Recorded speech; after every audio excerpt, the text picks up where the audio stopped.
everyone, and welcome back to Travel with K&D. I'm Crystal. And I'm Drew. And we are back to finish out our ride walkthrough. We're done already. Now we get on to some cooler stuff after this. What's cooler than rides at Disney? Well, I don't know, but cooler tips or tricks. Anyways. I don't know about that. We are going to finish out here with Animal Kingdom. Yes. More than a zoo. That's what we hear a lot with Animal Kingdom. Yeah. Tons of animals. There is. And a lot of the animals actually get missed. People don't actually know about the trails. Yeah. But lots to do, so we're just going to go ahead and get right into it. Mm-hmm. So Animal Kingdom is very much a hub and spoke kind of thing. You come in on one of those spokes. Right through the oasis, you get a few animals as you're going through here.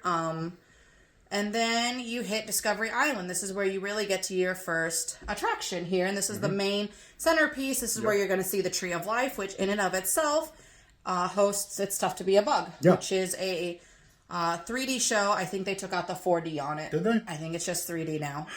However, the sensory stuff they go in there is pretty creepy to a lot of people because it's bug themed. Yeah.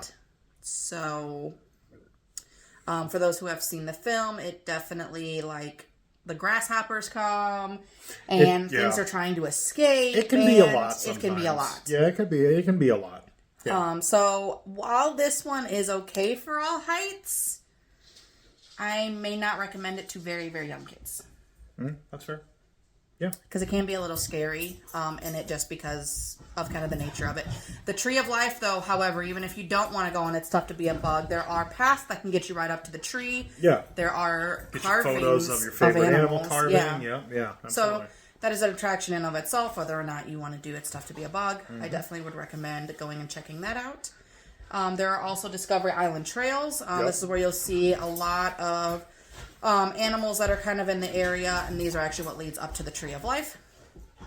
And then you get the Wilderness Explorers in the area. So this is based off of Russell from Up. Yeah. And you can go around and try and earn your wilderness badges. The wilderness must be explored. Yeah, exactly. A lot of this area is going to be dining and shops then. Yep. And this is kind of like your main point where you will then hit to the other sections. You'll cross through this if you don't necessarily then want to go around the outside circle.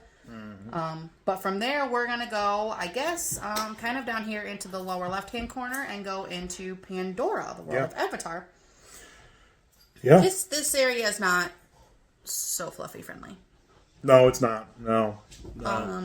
Navi River Journey, this one is more. This one is a boat ride. Yep. It is a slow boat ride, pretty similar to like what Pirates of the Caribbean will be. Yep. You get to go through like the bioluminescent rainforest, and you get to meet the Navi shaman, which sometimes works, sometimes doesn't. But anyways, I mean this is a boat ride to see a really, really expensive audio animatronic. Yeah. Yeah. The other one in here is the Avatar Flight of Passage. This one is where you're on the back of a mountain banshee. This is actually a really cool ride. You unfortunately weren't able to ride it. No, it's not fluffy friendly. No. You're straddled on this, and it holds into your back, that the restraint does, and then it also holds out your calves, which is a little bit of a tight fit, especially if you have bigger calves. But the ride itself is amazing. You feel the banshee breathing in your legs. Yeah. That's our cat.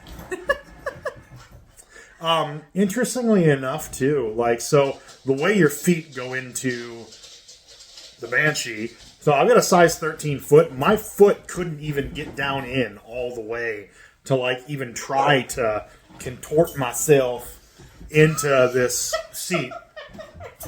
So, like, I mean, I couldn't even get my foot down in all the way to, like, get myself down in all the way. Yeah. So, food for thought. Just putting that out there. But it is a really cute ride. You do have to be 44 inches to be able to ride this. It is a 3D ride, so you will have glasses on with it.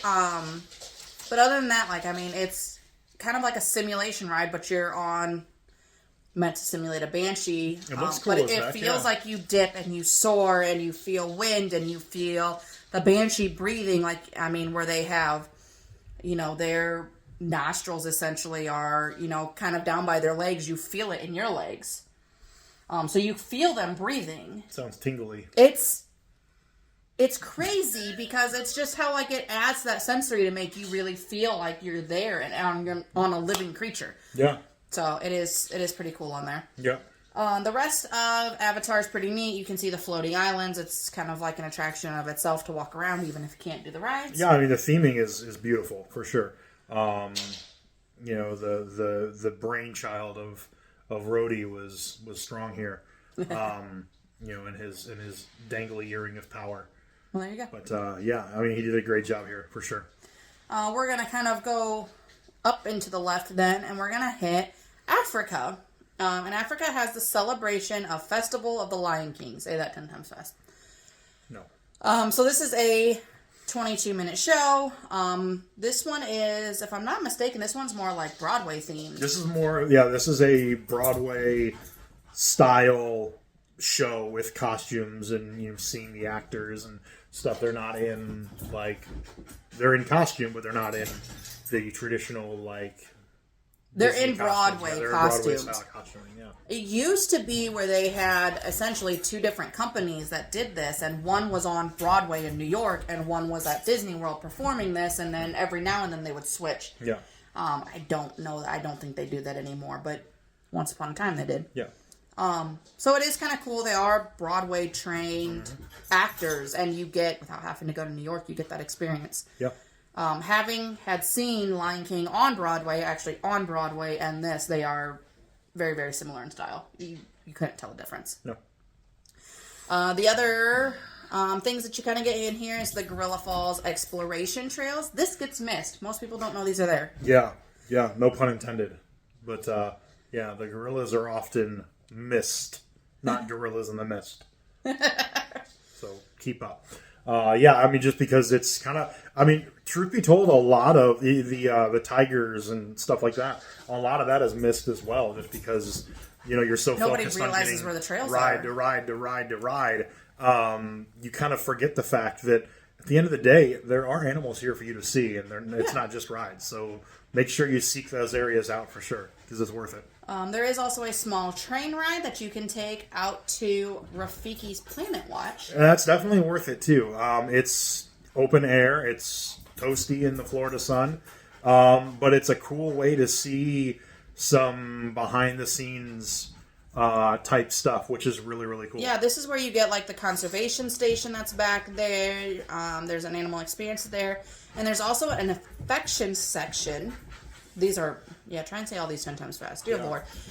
So this is where you get, domesticated animals that kind of interact with their experts in an outdoor space and stuff like that.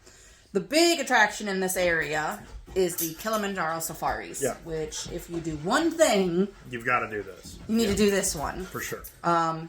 There is no best time to go. Some people say it's first thing in the morning. Some people say later at night. It's animals on safari. At the end of the day, you're at the mercy of a bunch of wild animals, different species, in different habitats, on that can do whatever the heck they want. Now, in the heat of the summer, you will probably see less. So if you're going in July, August, September, you probably don't want to go in the middle of the day. One, it's hot. Yeah.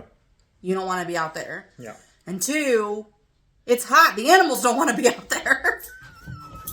The one thing you will see, the one really cool thing is you will always see lions on there. I call it Pride Rock because that's just what it is. There's a big rock. Yeah. They are going to be out there on the rock because they built in a fan that the lions lay on. So you will always see a lion while you're out on this safari. Almost always. I can't guarantee it, but... And sometimes it's been hot enough out there that I want to crawl up there and lay down next to the lion. I'll take that sacrifice. We've always seen giraffes. I don't think we've been on there yet where we haven't seen the giraffes. Yeah, for sure. The hippos. Generally, I always see rhinos. Hippos are hit or miss. Hippos are hit or miss. Zebras are hit or miss. Yeah. The last time we got to see the baby rhino. Oh, that was best. I was so excited he wanted to jump out of the truck. Oh, best day ever. I almost brought home a new pet. Yeah. But yeah, you are kind of at the mercy. It is really great. We actually have had several times we've gone that giraffes have stuck their head into your ride vehicles. An open air, safari Jeep kind of looking thing, off-roading vehicle.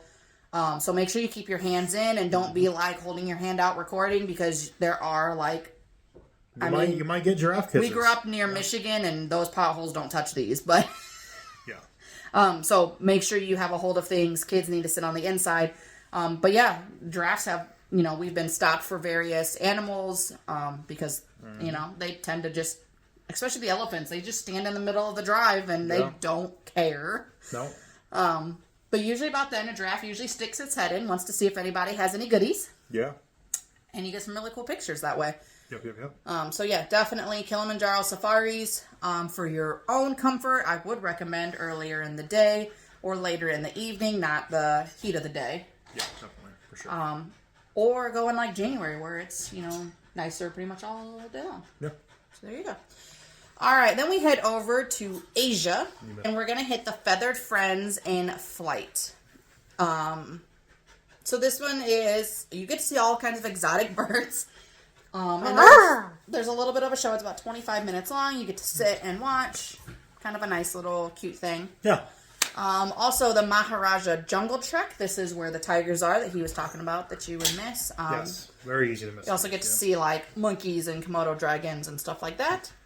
And then we get the Kali River Rapids. Kali River Rapids. A lot of fun on the Kali River Rapids, absolutely. You will get soaked. You must be 38 inches to ride this. You will get soaked. Yeah. But it's like a giant raft ride. You sit 8 or 10. Yeah, that's traditional style family raft ride where you're sitting down, you're buckled in, just in a big donut. There's the scenery, the theming is really, really cool. There's definitely a very good backstory for the importance of conservation and stuff like that. But I mean, there's a swooshy slide drop, and swooshy. That's a technical term. You wouldn't understand. But you're going to get soaked. There's no getting around. There's even like water jets or like squirt gun kind of looking things that people used to. I don't know if they've shut them off now because of like the COVID stuff and all that. But you could pay and then shoot the people that were going down it with water. Yeah. So if they saw that somebody wasn't as wet as others, they would remedy that situation. Yeah, but it's a lot of fun. I love it. It's a good time. If you are going in July, August, September, you should hit this in the heat of the day. Although the line's really long, so you may want to lightning lane it. But and then we get to the Expedition Everest, the Legend of the Forbidden Mountain, which is my favorite ride in the entire park. Absolutely love it. This is a roller coaster, no inversions, but you do go backwards. For a little bit. You do go backwards. The theming is really, really cool. I wish I would have been able to experience the ride in its heyday with the Yeti in before A mode. He became Disco Yeti. Before he became Disco Yeti. It just looked so incredible. But hey, we'll see what happens. I don't know why I said we'll see what happens. My brain just shut off. I apologize. But anyway, so roller coaster, a lot of fun. Absolutely love it. No issues with me fitting or anything like that. Plenty of leg room, plenty of shoulder room, chest room, all that good stuff. It is just a single. Each individual rider has a lap bar that you pull over your legs. No major complaints or anything. Like Crystal said, you do go backwards. The drop is really, really cool. The backwards portion of the ride is really, really cool. You can also get some really, really neat views of the surrounding area as well. So definitely 10 out of 10. Highly recommend this one. Easily my favorite ride in the park for sure. Now, this is an indoor and outdoor, so the eyes get a little funky. Yeah, that's fair. But it's overall not bad. All right, so heading into our last section here is Dinoland USA. Yep, absolutely. And in Dinoland USA, there's some cool little animals to see and all that good stuff. There's a lot of kid-friendly activities and areas for them to participate in, different like fossil type digs and stuff like that. Yeah, and a lot of like carnival style games that they got going on. Yeah, I mean, so Dinoland USA gets a bit of a bad rap. People say that it's old and run down, and it looks like a cracked pavement and stuff like that. But it's meant to. But yeah, people need to remember that that's what this area was designed for. This area was themed to be a old time traveling circus set up in a parking lot. So that's where you had Primeval World, which is no longer there. It was supposed to be. I mean, it was a temporary carnival style roller coaster. They have carnival style games here. The Triceratops spin, again, a carnival style ride. So I mean, that's what this area is designed to look like. And the one ride that doesn't fit into that mold is Dinosaur. Yeah, which is their e-ticket ride for this area. Indoor, it's the same ride system as Indiana Jones out in California. It's a full motion simulator vehicle going through time. There's some jump scares here and there with dinosaurs that pop out, but it is fully indoor. It's not a 3D or a 4D style ride. It's just you just chilling and away you go. It can definitely be jerky. It can definitely be rocky and all that good stuff. But it's really, really cool. We haven't done it the last couple of times we're there. I miss it. I think we're definitely due this summer for sure. This is a 40-inch ride, or 40-inch height restriction, I guess I should say. So do have to be there. Animal Kingdom, their bigger rides are more height restriction on there. And this isn't as ride-centric as what some of the other parks. This is more focused on the scenery and the animals. So don't miss out on those trails. Don't miss out on that Rafiki's Planet Watch. Mm-hmm. And really take your time going through. This is the park with the shortest hours also. So keep that in mind as you're kind of planning your day for it. Definitely. And unfortunately, a lot of kind of the experience with it. So even if you've been to Animal Kingdom and had a bad experience, a lot of that is completely dependent on how the animals feel that day and what they want to do. So your experience changes each time you're there based on what the animals decide they want to do. Yeah. We're getting to the end, right? Yes. Okay, so it's not a ride, but it's an Animal Kingdom video, and I'm going to give you this one, it's like the must-do, don't-do thing. Do not fall into the trap of going to Rainforest Cafe. No, don't do that. Do not do it. Yes. When you walk in, there is a Rainforest Cafe restaurant built right at the entrance. Don't do it. Don't do it. It's Rainforest Cafe. It's the same exact Rainforest Cafe you get at Mall of America, at Opry Mills in Nashville. All over the country, it's the same Rainforest Cafe. Do not go to it. Go into the Disney restaurants. Do the Disney restaurants. There's some amazing ones in there. There is phenomenal food, which we'll talk about. But yeah, don't fall into the trap of let's go to Rainforest Cafe. No, go spend your hard-earned money at Disney. One of my favorite restaurants actually in all of Disney is in Animal Kingdom. Yeah. And it's not Rainforest Cafe. Yeah. So don't fall into that. That's another trap video in there. But so because a lot of people, especially kids, they see it and it's Rainforest Cafe does an amazing job at theming and kind of pulling you in. Yeah. I'm not trying to, rain on Rainforest Cafe. Rainforest is great. Don't send me a cease and desist. We go there. We like the food. Just not at Disney World. Don't do it at Disney World. Don't do it at Disney World. That's all I'm saying. All right. So if you're still with us, make sure you hit that like and subscribe. And that was a good tip. All right. I should get a thumbs up for that tip. I don't know why I'm talking like a New Yorker right now. All right. Forget about it. Forget about Rainforest Cafe, Capiche? All right, hit that like and subscribe button. As always, contact us if you would like help planning your next Disney vacation. It is absolutely no extra cost to you. They should be, for all this entertainment, they should be paying us. Just kidding. You're not. It's rolled into the price of your ticket. You're paying for it regardless. Travel with KND. Like us on Facebook, TikTok, Instagram, here on YouTube. On the Twitter sphere as well. See more of this craziness. And see more of this psychoticness. Thank you again. Appreciate all the love and support. We'll catch you guys in the next video. Bye, everybody. Bye.